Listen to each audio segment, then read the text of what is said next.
Assalamualaikum warahmatullahi wabarakatuh. Selamat datang di channel kecil ini. Oh iya, ini aku menceritakan sebuah novel yang berjudul 1 Miliar untuk Semalam.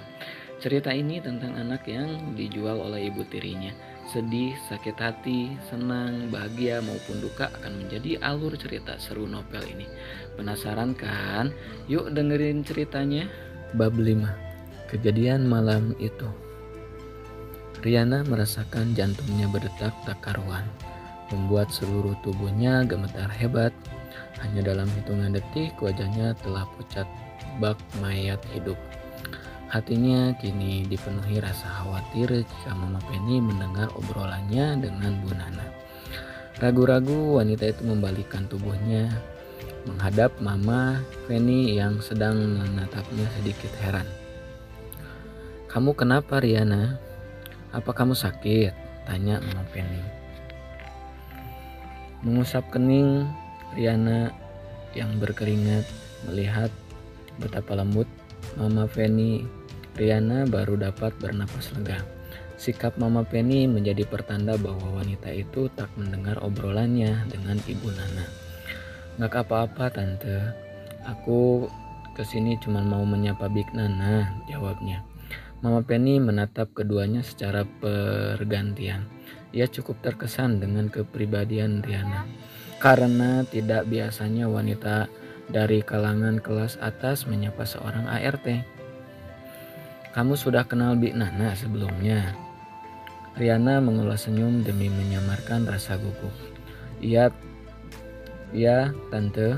Big Nana ini dulu bekerja di rumah aku, makanya aku senang bisa bertemu lagi sama Big Nana di sini.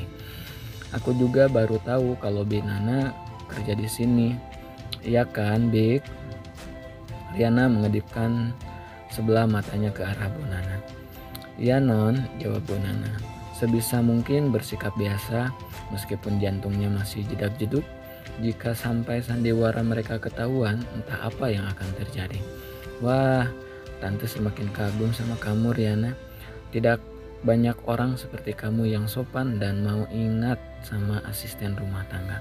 Keputusan tante untuk menjodohkan kamu dengan Alfian memang tidak salah. Kamu tidak hanya lembut tapi juga baik." "Makasih tante." Perasaan gundah yang sempat menguasai hati Riana seketika lenyap. Kini ia merasa tengah berada di atas awan. Dukungan dan simpati dari Mama Penny sudah ia dapatkan, dan Riana tahu bahwa Alfian bukanlah seorang anak pembangkang. Ia pasti akan menuruti apapun keinginan mamanya. "Riana, kamu harus sabar sedikit sama Alfian. Dia memang begitu. Sampai sekarang dia belum juga mau menikah. Tapi kalian bisa pendekatan dulu kan?" ucap Tante Penny. "Iya tante." Riana tiba-tiba memasang wajah murung yang dapat dilihat dengan jelas oleh Mama Penny. "Sebenarnya aku akan dijodohkan dengan anak relasi bisnis papi, tapi aku belum setuju," kata Mami. "Kalau aku tidak dapat calon suami dalam waktu dekat, perjodohannya akan dilanjutkan tante." Riana pikir dengan karangan bebasnya ini, Mama Penny pasti akan semakin mendesak Alfian untuk meresmikan hubungan mereka. Entah berpacaran lebih dulu atau bertunangan sekalian. "Ya ampun, jadi bagaimana? Aku juga bingung tante. Mami minta aku cari jodoh secepatnya. Kalau tidak, nanti dijodohkan dengan laki-laki pilihan Mami." Raut wajah Mama Penny sudah berubah khawatir. "Kayaknya tante harus bicara lagi sama Alfian.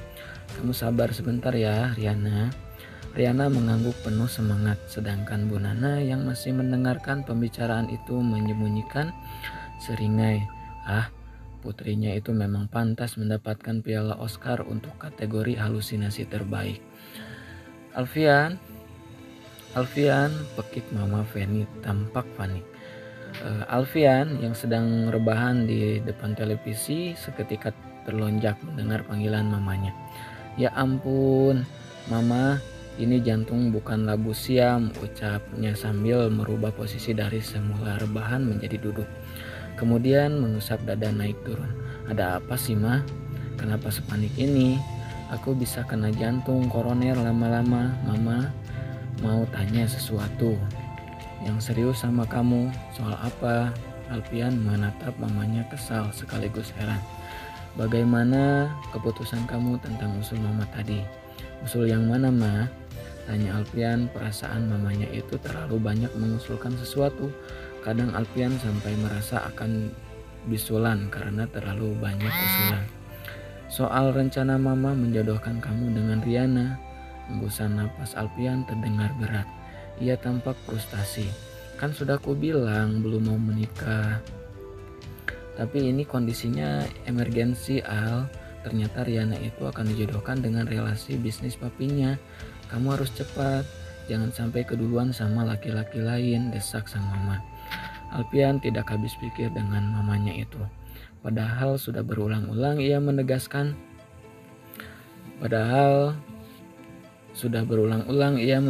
punya kriteria sendiri dalam memilih jodoh. Dan Riana sama sekali tidak masuk ke dalam kriteria calon istrinya seujung kuku. Kalau mau dijodohkan, ya sudah, balasnya acuh tak acuh. Mama Feni memberi cubitan keras di lengan. Kamu gimana sih? Susah loh dapat perempuan seperti Riana itu. Zaman sekarang perempuan itu banyak yang hanya memandang harta, sedangkan Riana memanfaatkan fasilitas orang tuanya saja tidak.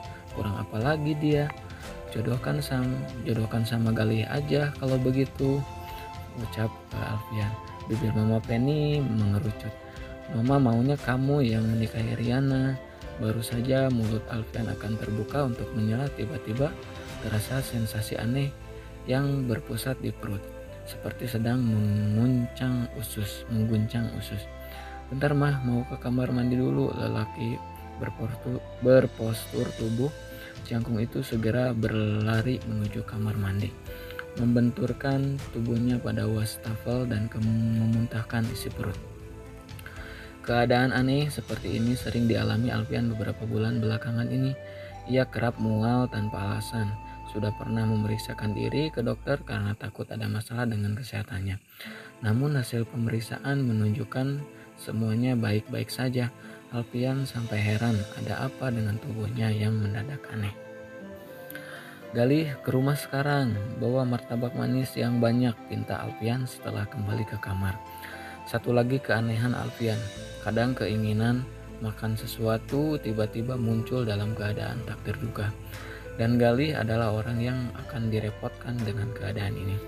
Alfian bahkan pernah meminta dipesankan rujak buah. Padahal selama ini ia sama sekali tidak pernah menyukai makanan asam.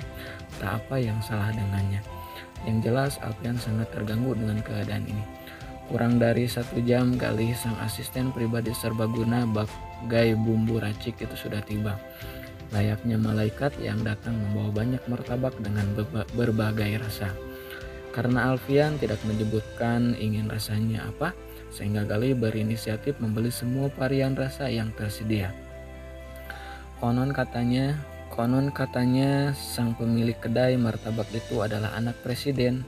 Ini martabaknya Pak Bos, ucap Galih sembari meletakkan beberapa paket martabak ke atas meja. Sejuknya udara yang berhembus dari pendingin ruangan membuat aroma martabak panas menyeruak memasuki seisi kamar. Membuat Alfian kembali merasakan sensasi mual. Kenapa aromanya seperti itu? Protesnya sambil mengapit hidung dengan ibu jari dan telunjuk. Memangnya kamu berharap martabaknya beraroma apa? Aroma kamelia atau aroma lavender? Ingin sekali Alfian melempar Galih dengan granat. Asistennya yang super kurang ajar itu selalu berhasil membuat emosi naik turun. Beruntung Galih adalah sepupunya, jika bukan mungkin sudah dipensiunkan sejak dini dan dikirim ke Pulau Jeju untuk berternak rumput laut. Bawa keluar saja semuanya, aku tidak tahan dengan aromanya. Galih berdecak kesal sambil menggelengkan kepala. Padahal untuk membeli martabak tersebut ia harus antri dengan pembeli lain. Bahkan ia sampai kalah dengan suku ras terkuat di bumi alias makhluk bernama emak-emak. Dan sekarang hasil perjuangannya disia-siakan oleh Alfian. Martabak manis dengan berbagai varian rasa itu harus berakhir dengan penolakan. Repot memang kalau bos sudah cosplay jadi wanita hamil. Galih mengerutu pelan, namun dapat tertangkap jelas di telinga Alfian. Hal yang membuat Alfian seketika terdiam lalu merebahkan tubuhnya di sofa panjang. Jika menyebut kata hamil, pikirannya langsung tertuju pada Aileen. Pertemuan mengejutkan kemarin membuatnya tak dapat tidur nyenyak. Aileen dalam keadaan hamil dan itu sangat mengganggu pikirannya. Ingatannya Alfian pun berputar pada kejadian 8 bulan lalu kala ia menghadiri undangan dari relasi bisnisnya di sebuah hotel dengan ditemani Riana. Awalnya semua berjalan biasa-biasa saja meskipun Alfian tidak begitu menyukai pesta, namun ia cukup menikmati karena bertemu dengan banyak teman lama. Tetapi tiba-tiba saja semua terasa aneh. Seingat Alfian, ia hanya minum soft drink dengan kadar alkohol rendah. Namun tak lama kemudian ia merasakan dirinya seperti sedang mabuk berat. Tubuhnya terasa panas dan berkeringat, jantung berdebar kencang, dada sesak dan kepala berdenyut. Bukan hanya itu, belut bermata satu yang selalu bersembunyi di balik celana tiba-tiba tegak bak tiang bendara. Alfian yang sedang kalut melirik Riana yang sedang asik mengobrol dengan tamu lainnya.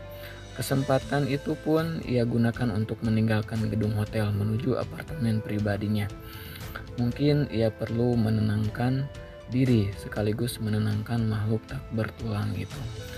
Namun tiduran, mandi, makan, dan minum tak dapat membantu.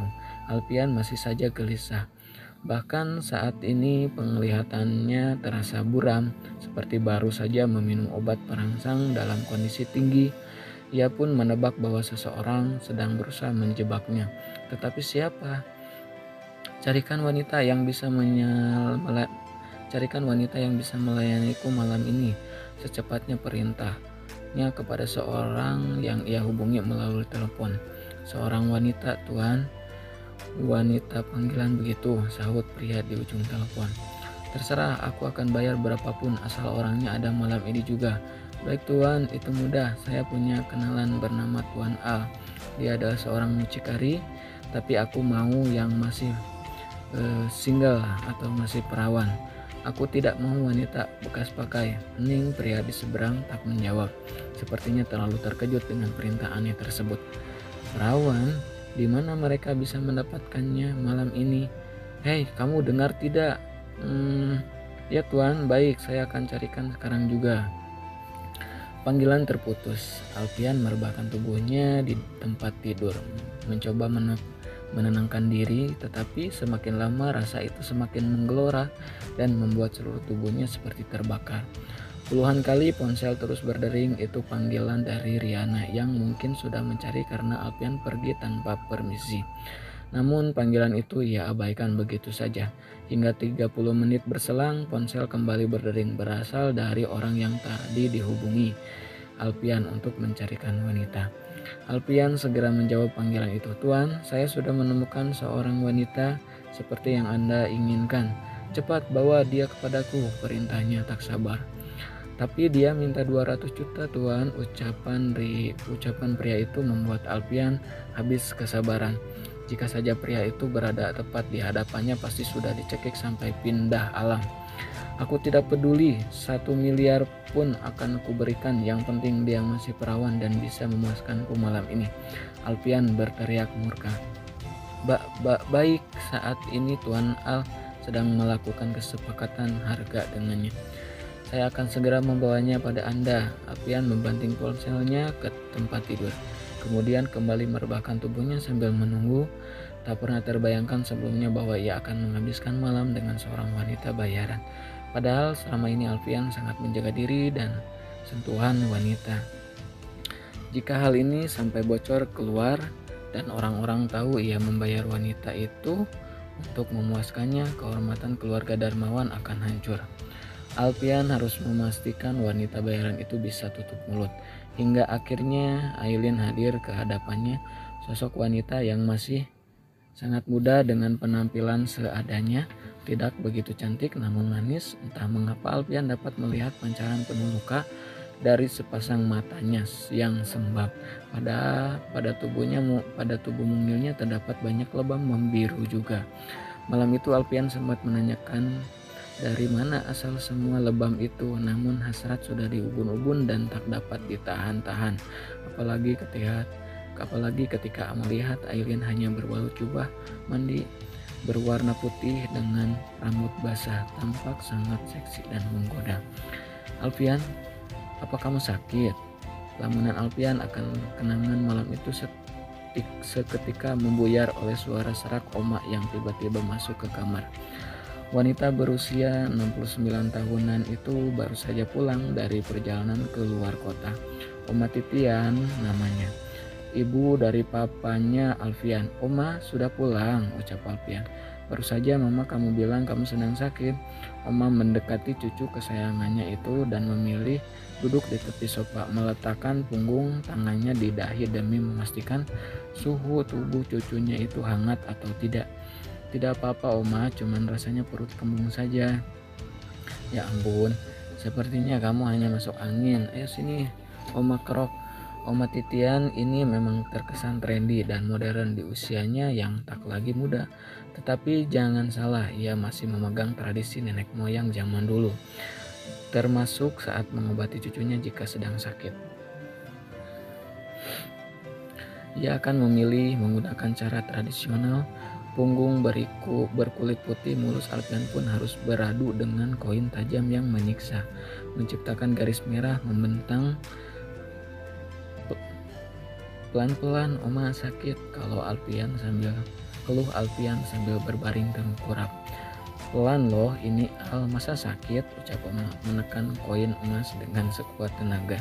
"Kalau begini namanya bukan dikerot tapi dikuret, Ma," protes Alfian, menahan sensasi perih di punggung.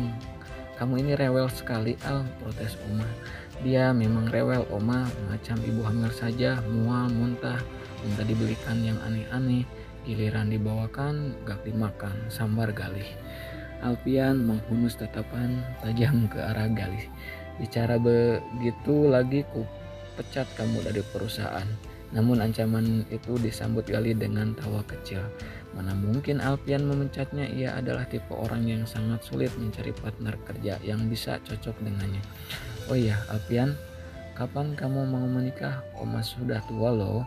Sudah waktunya untuk gendong cicit, keluarga kita juga butuh penerus." Pertanyaan bernada perintah dari Oma itu pun sudah dapat ditebak Alfian merupakan ide dari Mama ya. Mama pasti meminta Oma yang membujuk. Oma dan Mama adalah paket lengkap yang dikirim Tuhan dalam bentuk wanita. Alfian kembali terdiam dengan pikiran dipenuhi bayangan Aileen, memikirkan hal-hal konyol yang terasa mustahil. Bagaimana jika anak dalam kandungan Aileen ternyata adalah benih yang pernah ia titipkan? Ya begitu ya, bab 5. Kita tunggu lagi bab 6 ya di video selanjutnya. Makasih sudah stay tune, bye bye.